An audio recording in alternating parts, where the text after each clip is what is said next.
السلام عليكم ورحمة الله وبركاته، ومرحبا بكم مع حلقة جديدة من برنامج كورة سعودية.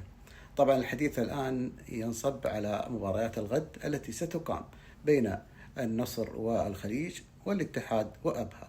مباراة النصر والخليج ستقام الساعة 7 إن شاء الله، ومباراة الاتحاد ستقام الساعة 9:30، أي بعد مباراة النصر.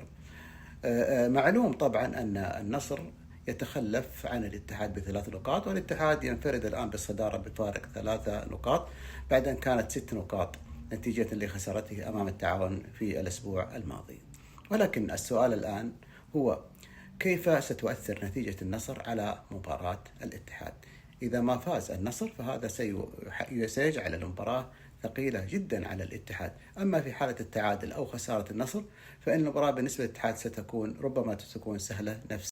هناك سؤال مطروح، وهو لماذا لا تقام المباريات المتبقية الأربع للفرق الثلاثة الاتحاد والنصر والشباب في وقت واحد؟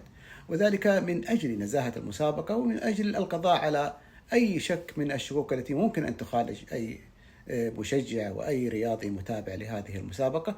وأنا أتوقع أنه هذا سيعطي المسابقة رونق آخر ويعطيها حماس آخر، إضافة إلى أن عدم تعرف فريق على نتيجة الفريق الآخر هذه لها عوامل نفسية ممكن تتغلغل داخل اللاعبين. يعني مثلا زي ما قلنا أول مباراة الاتحاد النصر هيلعب مع الخليج قبل مباراة الاتحاد ب2.5 ساعات، ثم يلعب الاتحاد. هذه كلها ستؤثر على الفريقين نفسيا.